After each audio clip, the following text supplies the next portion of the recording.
बिस्मिल्लाहिर्रहमानिर्रहीम। नाज़रीन, मैं हूं अज़मत ख़ान और आप देख रहे हैं प्रोग्राम अज़मतनामा। नाज़रीन, ये जो हम प्रोग्राम कर रहे हैं, ये प्रोग्राम भी एक डिजिटल मीडिया का हिस्सा है और ये भी इलेक्ट्रॉनिक के तहत आता है। लेकिन इसका जब हम ये प्रोग्राम करते हैं तो जिन लोगों को ये प्रोग्राम पसंद नहीं आते, मतलब हम उन पर तनकीद करते हैं या उनके किसी क्राइम को या उनके किसी फेल को हम दिखाते हैं इसके ज़रिए से और बताते हैं, तो बस औक़ात उन्हें ये नागवार गुज़रता है। और बाज़ जो ज़्यादा सियाने लोग होते हैं वो ये कोशिश करते हैं कि वो क्राइम भी कर लें, फिर उसके बाद वो इस क्राइम को सामने लाने वाले जर्नलिस्टों पर कार्रवाई भी करें, यानी कि उल्टा चोर कोतवाल को डांटे। उसमें फिर होता ये था कि ये ऐसे लोग सारे ही नहीं लेकिन बेशतर लोग जो हैं वो फिर साइबर क्राइम में चले जाते थे, FIA में, और वो जा कर के डिफेमेशन के केसेस करते थे। लेकिन ज़ाहिर है जब ये केसेस अदालतों में जाते हैं तो वहाँ पे लाहौर हाई कोर्ट का तो इस पर सीधा सीधा पीका एक्ट के वाले से था कि आप इसमें जर्नलिज़म के वाले से चीज़ों को नहीं ला सकते, और डिफेमेशन के वाले से FIA बहरहाल इस पर कार्रवाई साइबर क्राइम एक्ट के तहत नहीं कर सकता। इसमें सिंध में भी जो है वो बड़े वाज़े तौर पर सिंध हाई कोर्ट में भी इस पर जजमेंट्स भी हैं और कई केसेस इस पे चल भी रहे हैं कि डिफेमेशन के केसेस जो हैं वो अदालतों का काम है, वो FIA साइबर क्राइम एजेंसी का काम नहीं है।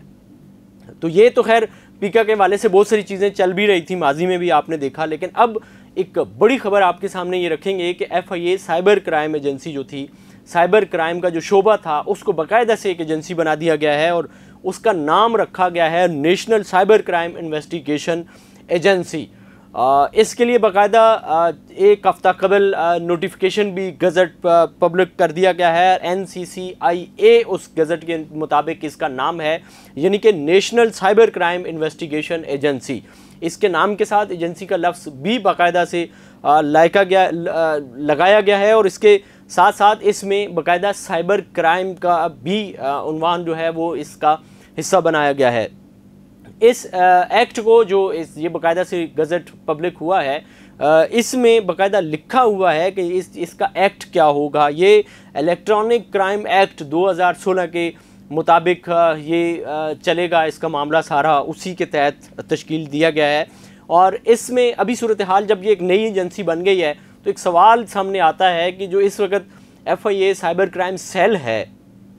इसमें जो केसेस ज़ेर इल्तवा होंगे, जो इंक्वायरीज़ पेंडिंग होंगी, उनका क्या बनेगा। जिन लोगों के केसेस जहाँ पे चल रहे हैं उनके हवाले से क्या चीज़ है, या जो cases FIA cyber crime cell के जो अदालतों में ज़ेर समात होंगे उनका क्या होगा। तो वो बाकायदा एक नोटिफिकेशन जैसे ही इसका हो गया है और उसके बाद जब इसका क़याम अमल में आ जाएगा, उसके बाद FIA साइबर क्राइम सेल के जितने भी केसेस हैं, जितनी भी इंक्वायरीज़ हैं, जितनी भी शिकायत हैं, वो ऑटोमेटिकली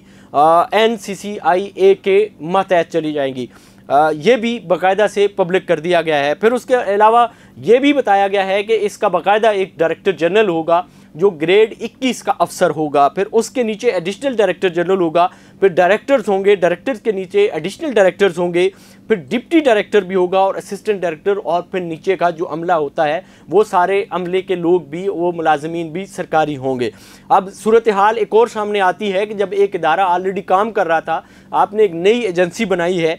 तो इसके रूल्स क्या होंगे। तो रूल्स के लिए भी बाकायदा इसमें मेंशन कर दिया गया है कि ये जो लोग भर्ती किए जाएंगे ये सिविल सर्विस एक्ट 1973 के तहत होंगे, यानी कि दीगर जहाँ पे सरकारी इदारों के अफसरान और मुलाजमीन होते हैं उनके ऊपर जो रूल्स अप्लाई होते हैं वो इसी एजेंसी के ऊपर भी अप्लाई होंगे। इसके अलावा डायरेक्टर जनरल जो होगा उसकी तैनाती 2 साल के लिए की जाएगी और ये एक ऐसा अफसर होगा जिसकी उम्र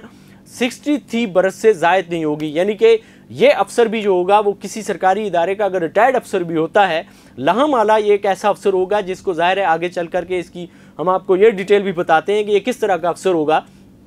इसकी उम्र की कैद इसलिए लगाई गई है कि ये 63 साल होगा। 63 साल से ज़ायद उम्र का शख्स जिस वक्त भर्ती हो रहा होगा वो 64 साल का नहीं होना चाहिए। 63 साल का जब ये शख्स हो गया तो 2 साल के लिए इसे भर्ती करने पर यह 65 में यहाँ से इसकी 2 साल मुद्दत पूरी हो जाएगी। ये तो एंड है, लेकिन 65 के बाद ये इसका नोटिफिकेशन हो सकता है, कुछ टाइम के लिए इसकी मुद्दत बढ़ाई जा सकती है, लेकिन वो उस वक्त की सिचुएशन को देख कर होगा। फिर उसका ये होगा, जब ये शख्स भर्ती किया जाएगा डायरेक्टर जनरल, तो इसके लिए जो तजर्बा दरकार होगा वो 15 साल का तजर्बा दरकार होगा, किसी ऐसे इदारे का जो कंप्यूटर साइंस से रिलेटेड इदारा हो, किसी ऐसे इदारे का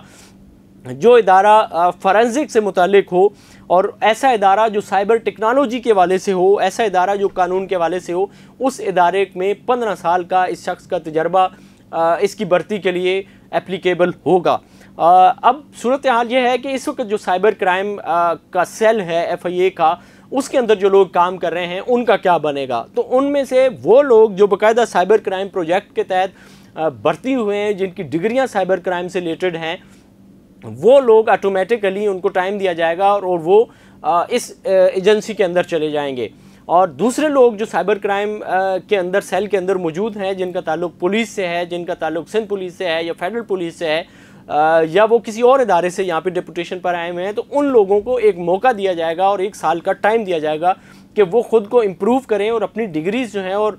वो इसी इदारे से रिलेटेड, यानी कि साइबर क्राइम से रिलेटेड, टेक्नोलॉजी से रिलेटेड अपनी डिग्रीज़ को इम्प्रूव करें, ताकि उनको मुस्तकिल इसी इदारे में ज़म कर दिया जाए। और अब एक ज़रा ज़ाहिर है बड़ा मरहला ये होगा कि इसके थाने कहाँ होंगे, इसके जोनल ऑफिस कहाँ होंगे, इसका हेड ऑफिस कहाँ होगा, इसके जो दीगर दफातर हैं वो कहाँ पे होंगे, उनकी बिल्डिंग्स क्या FIA के बराबर में ही जो कमरे हैं वहीं पे मुंतकिल किए जाएंगे, या उनके लिए नई जगहों पे